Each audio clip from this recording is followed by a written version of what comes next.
اعوذ باللہ من الشیطان الرجیم بسم اللہ الرحمن الرحیم قالوا صالح علیہ السلام کی بات کے جواب میں کہا ان لوگوں نے، ان کی قوم نے، انما انت، بے شک آپ، من المسحرین، سحر زدہ لوگوں میں سے ہیں، وہ لوگ جن پر جادو کر دیا جاتا ہے، آپ تو جادو کیے ہوئے لوگوں میں سے ہیں۔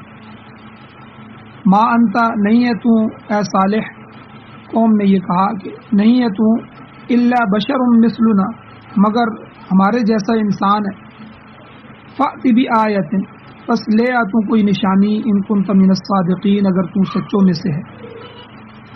قال، صالح علیہ السلام نے کہا، ھذہ ناقہ، یہ معجزہ، یہ نشانی آ گئی ہے، یہ اونٹنی ہے، لہا شرب، اس کے لیے پانی پینے کی بھی باری ہے، وَلَكُمْ شِرْبُ يَوْمٍ معلوم، اور تمہارے لیے بھی پانی پینے کی باری ہے ایک مقررہ دن پر۔ وَلَا تَمَسُّوهَا، اور نہ چھونا اس اونٹنی کو، نہ ہاتھ لگانا اس کو، بِسُوءٍ، برائی کے ساتھ، فَيَأْخُذَكُمْ، پس پکڑ لے گا تم کو، عذاب یوم عظیم، بڑے دن کا عذاب۔ فَعَقَرُوهَا، پس انہوں نے کاٹ ڈالا اس اونٹنی کو، اس کی کونچیں کاٹ ڈالی۔ فَأَصْبَحُوا نَادِمِينَ، پس ہو گئے وہ پچھتانے والے۔ فَأَخَذَهُمُ الْعَذَابُ، پس پکڑ لیا ان کو عذاب نے۔ إِنَّ فِي ذَلِكَ لَآیَةً، بے شک اس واقعے میں البتہ نشانی ہے، عبرت ہے۔ وَمَا كَانَ أَكْثَرُهُم مُؤْمِنِينَ، اور نہیں ہے اکثر لوگ ان میں سے ایمان لانے والے۔ وَإِنَّ رَبَّكَ لَهُوَ الْعَزِيزُ الرَّحِيمُ، اور بے شک تیرا پروردگار زبردست ہے اور نہایت رحم کرنے والا ہے۔ سپارہ نمبر 19 سورہ شعراء، جو کہ قرآن مجید کی 26ویں صورت ہے، اس کی آیت نمبر 153 سے لے کر 159 تک آپ کے سامنے آیات تلاوت ہوئی ہیں، آپ نے ان کا ترجمہ سماعت فرمایا۔ سب سے پہلے ربط آیات، کہ ان آیات کا پچھلی آیات کے ساتھ کیا تعلق ہے۔ اللہ تعالیٰ نے حضرت صالح علیہ السلام کو ان کی قوم کی طرف نبی بنا کر مبعوث فرمایا۔ آپ نے حق کے تبلیغ ادا کرتے ہوئے، جو اللہ کی طرف سے ان پر بوجھ ڈالا گیا تھا کہ آپ میرے احکام کو لوگوں تک پہنچائیں، تبلیغ کریں، تو آپ نے اس دعوت و تبلیغ کا حق ادا کرتے ہوئے قوم کو خدا تعالیٰ کا پیغام سنایا۔ ان کی جو خامیاں اور خرابیاں تھیں وہ ان کے سامنے بیان کی، اور ان خامیوں سے، ان برائیوں سے بچنے کی ان کو تلقین کی، اور اپنی قوم کو اللہ تعالیٰ کی نعمتیں یاد دلائیں، اور اس فانی دنیا کی بے ثباتی کا ذکر فرمایا۔ آپ نے قوم کو ان کی خوشحالی پر تنبیہ فرمائی، اور ساتھ ہی اسراف سے بھی منع فرمایا، اور اللہ کا خوف دلایا، اور اپنی اطاعت کا حکم دیا۔ آپ نے یہ بھی واضح کر دیا کہ میں تمہیں نصیحت کی بات بتلاتا ہوں جس میں خود تمہارا ہی فائدہ ہے۔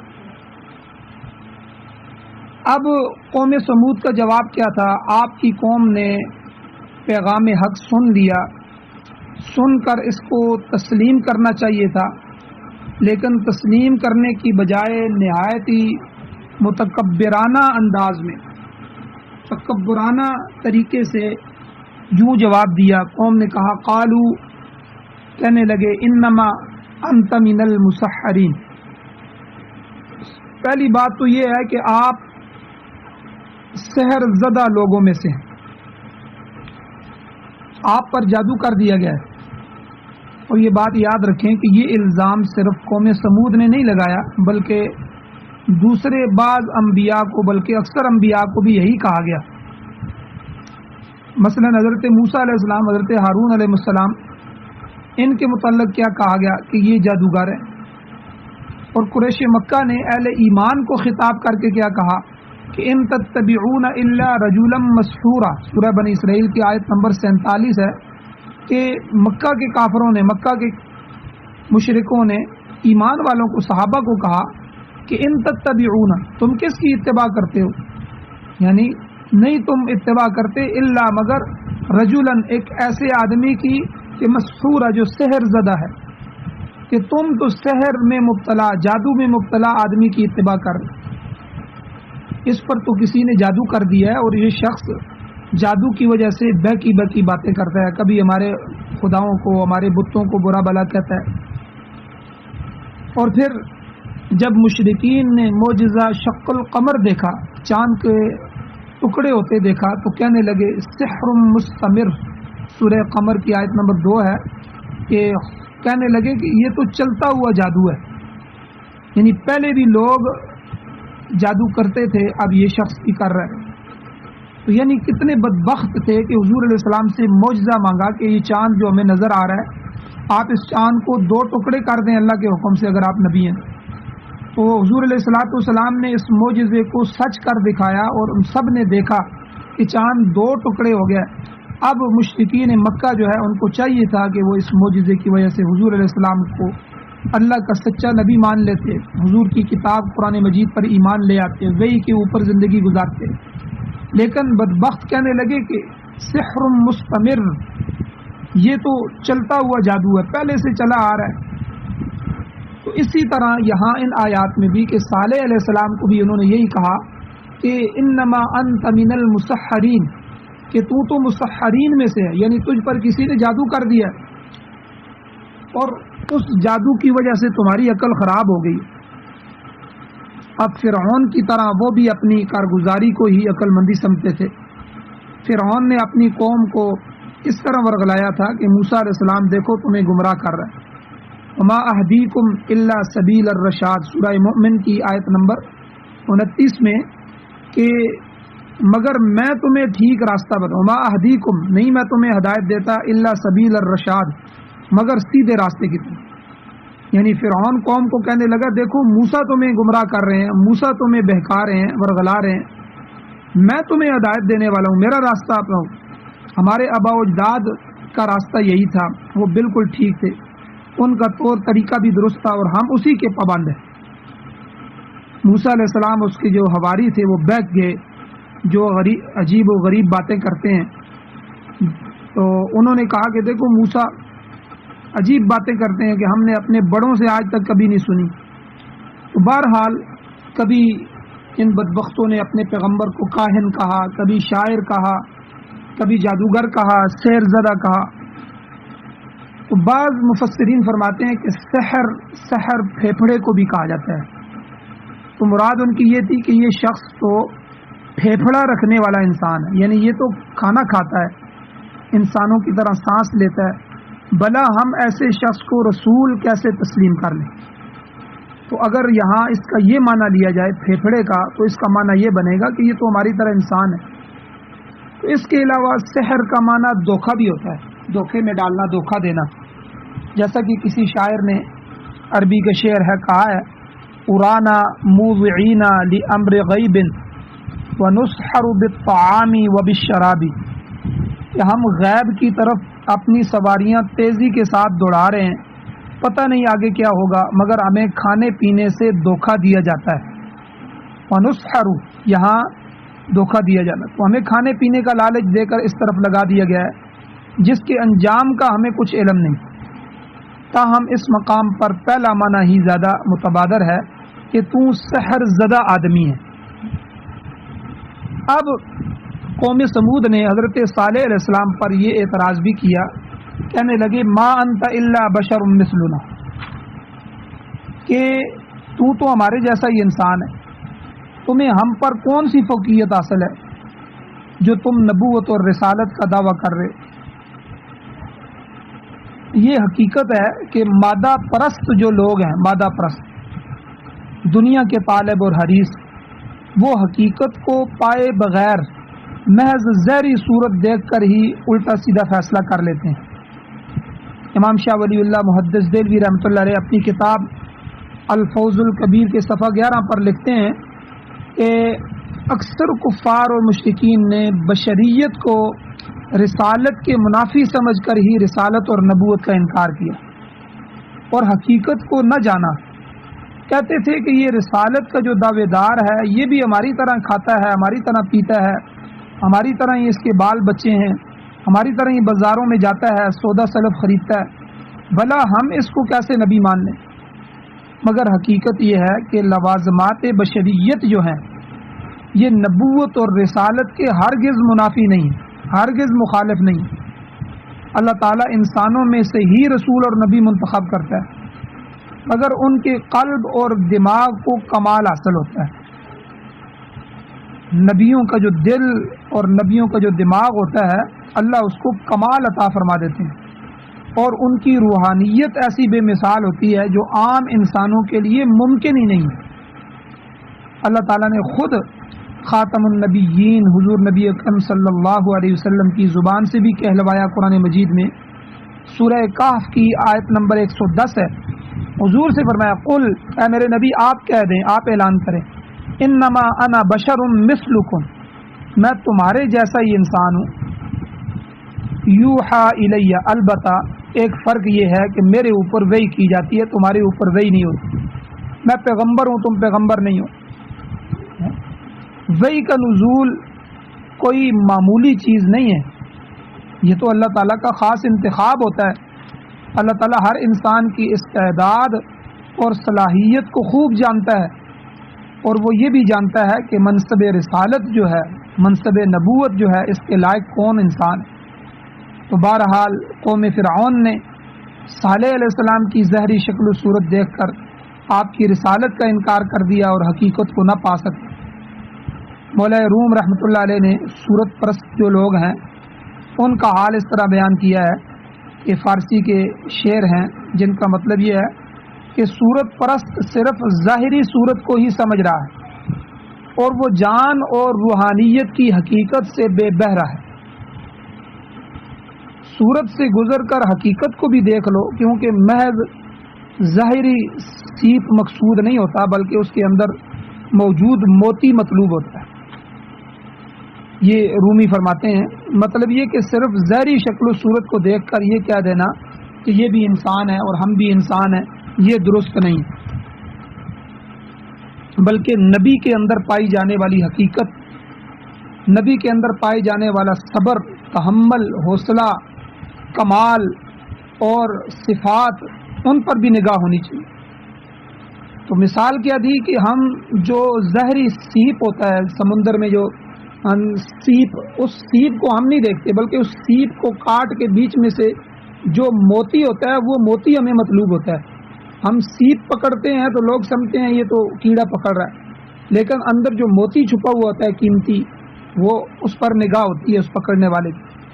تو اس لیے تو مولا روم فرماتے ہیں کہ تم نبیوں کو صرف انسان دیکھ کے یہ فیصلہ کرتے ہو یہ ہماری طرح ہی کھاتے پیتے ہیں، انسان ہیں، اس لیے ہمارے نبی کیسے ہو سکتے ہیں، بلکہ تم نبیوں کے اندر پائی جانے والی حقیقت کو دیکھو، ان کے کمال پر تمہاری نگاہ ہونی چاہیے۔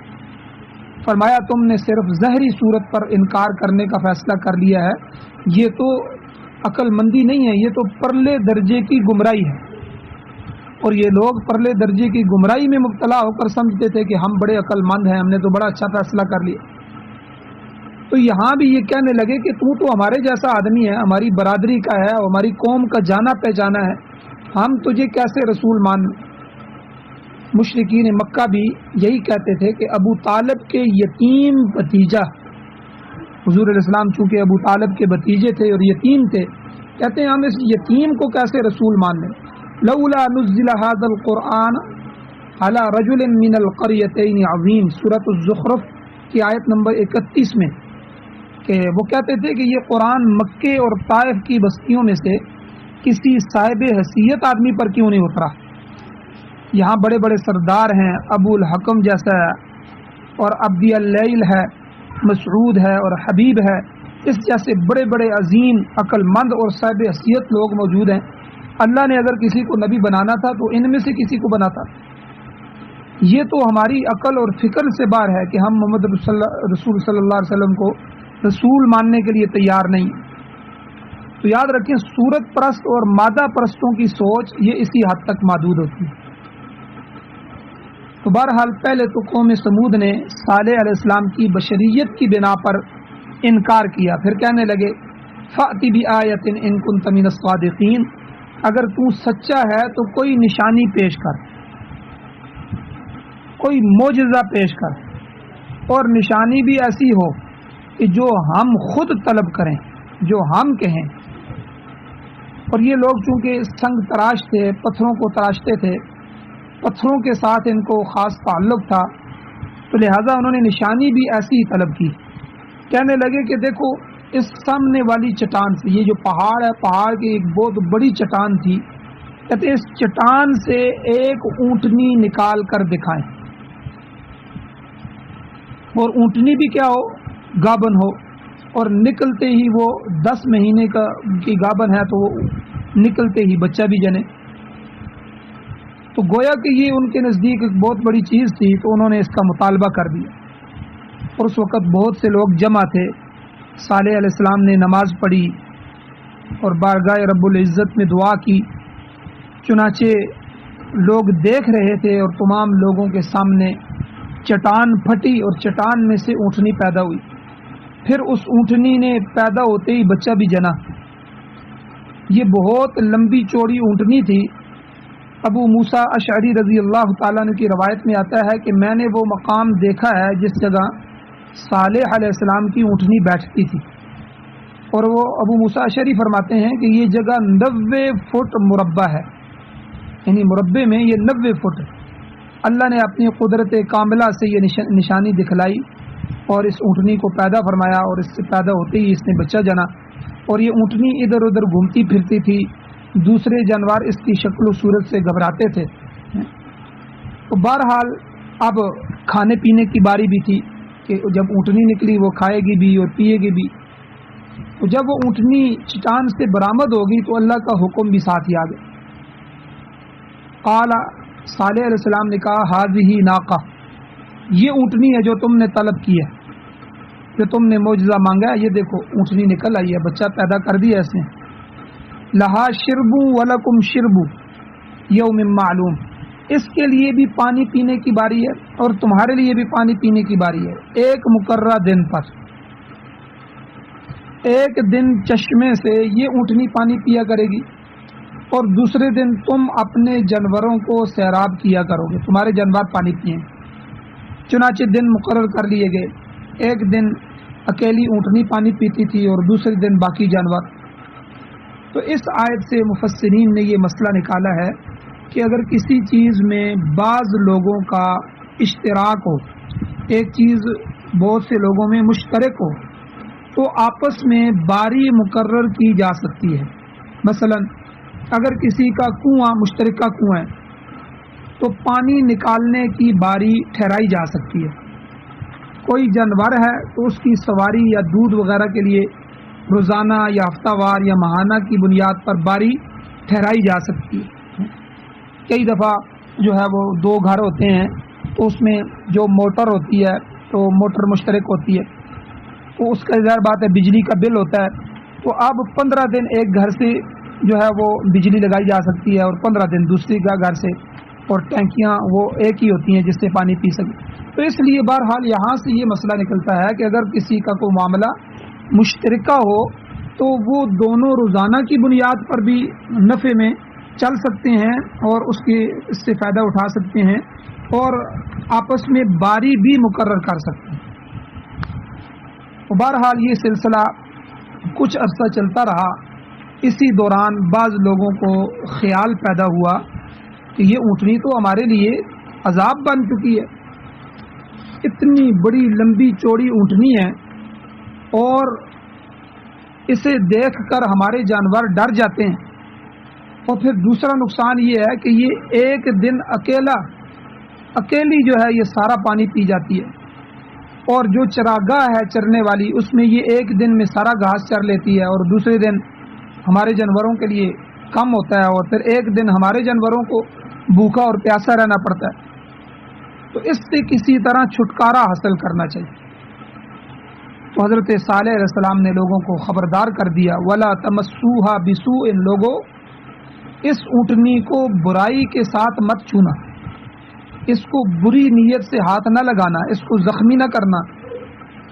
اگر ایسا کرو گے تو کیا ہوگا؟ فَيَأْخُذَكُمْ عَذَابُ يَوْمٍ عَظِيمٍ، تو تم کو بڑے دن کا عذاب پکڑ لے گا، تم خدا تعالی کی گرفت میں آ جاؤ گے۔ اگرچہ بڑے دن سے مراد قیامت کا دن ہے جب ثواب اور عذاب کا فیصلہ ہوگا، مگر جس دن کسی قوم پر عذاب آیا اس کے لیے وہ بھی بڑا دن ہوتا ہے، کیونکہ اس کی قوم نے اس دن ہلاک ہو جانا ہے، اس دن ان کی قیامت شروع ہو جانی ہے۔ تو اس لیے گویا کہ جو دن کسی قوم کی ہلاکت کا آیا تو اس پوری قوم کے لیے گویا کہ وہ قیامت کا دن ہی ہے۔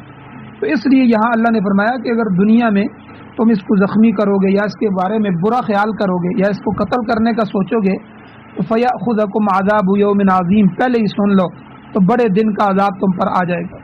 تو صالح علیہ السلام نے قوم کو خبردار کیا کہ اس اونٹنی سے تعرض اور چھیڑ چھاڑ کر کے کہیں خدا کے عذاب میں مبتلا نہ ہو جانا۔ سورہ نمل میں بھی آتا ہے، آیت نمبر 48 ہے، وَكَانَ فِي الْمَدِينَةِ تِسْعَةُ رَهْطٍ يُفْسِدُونَ فِي الْأَرْضِ وَلَا يُصْلِحُونَ، کہ مدینہ میں، شہر میں غنڈہ قسم کے 9 آدمی تھے جن کا کام ہی فتنہ فساد اور برائی کا بازار گرم کرنا تھا، اور وہ معاشرے میں اصلاح نہیں چاہتے تھے۔ ان میں سے جو سرکردہ آدمی تھا، جو ان کا لیڈر تھا، وہ قدار ابن صالح یہ تھا، قدار ابن صالح۔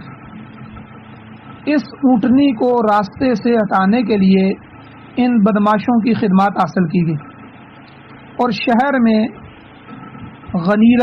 غنیرہ نامی ایک عورت تھی جس کی کئی جوان بیٹیاں بھی تھیں، اور اس کی بہت سی بھیڑ بکریاں بھی تھیں جنہیں اس اونٹنی کی وجہ سے پانی پلانے میں دقت پیش آتی تھی۔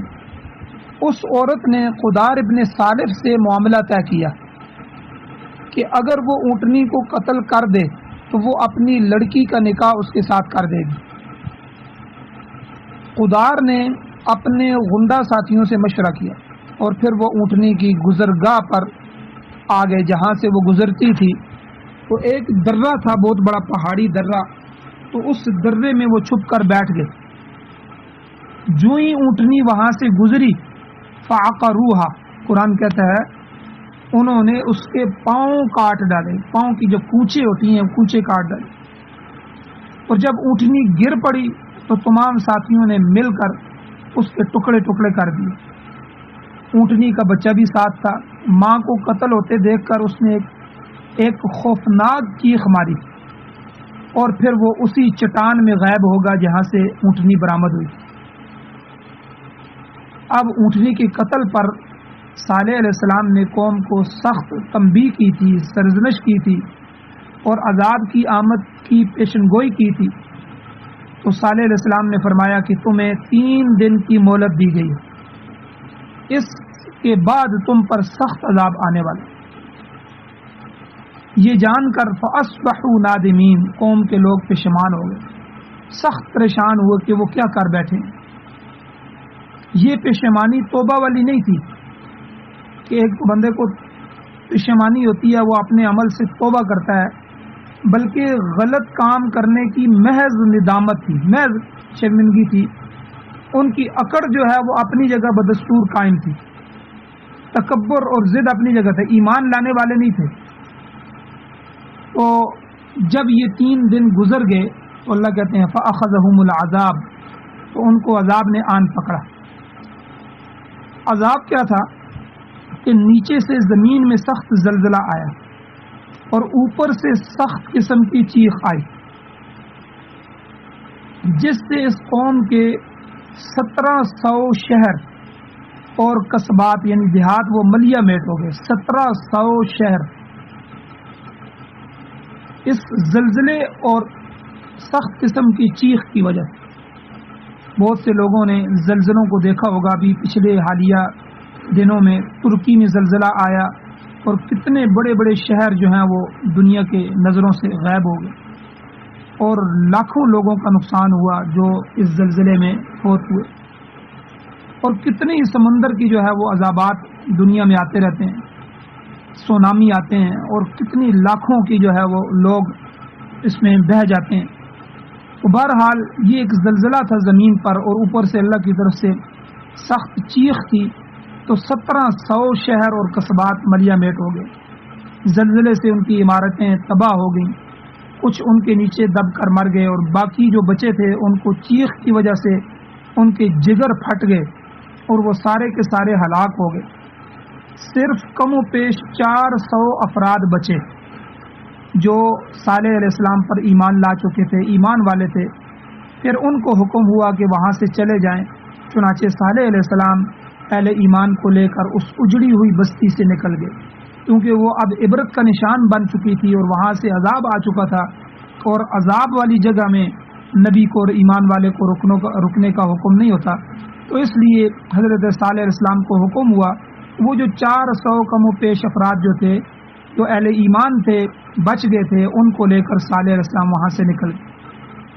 تو اللہ تعالیٰ نے صالح علیہ السلام کی قوم کا واقعہ بیان کرنے کے بعد پھر نصیحت والی بات کو دوبارہ دہرایا۔ اللہ کہتے ہیں ان فی ذالک لآیہ، لوگو یہ واقعہ تم نے سن لیا، اس واقعے میں تمام لوگوں کے لیے نشانی ہے، چاہے وہ لوگ مکے کے رہنے والے ہوں، چاہے وہ مدینہ کے یہودی ہوں، چاہے دنیا کے کسی خطے سے تعلق رکھتے ہوں، سب کو جان لینا چاہیے کہ خدا کے نافرمانوں کا کیا حشر ہوتا ہے۔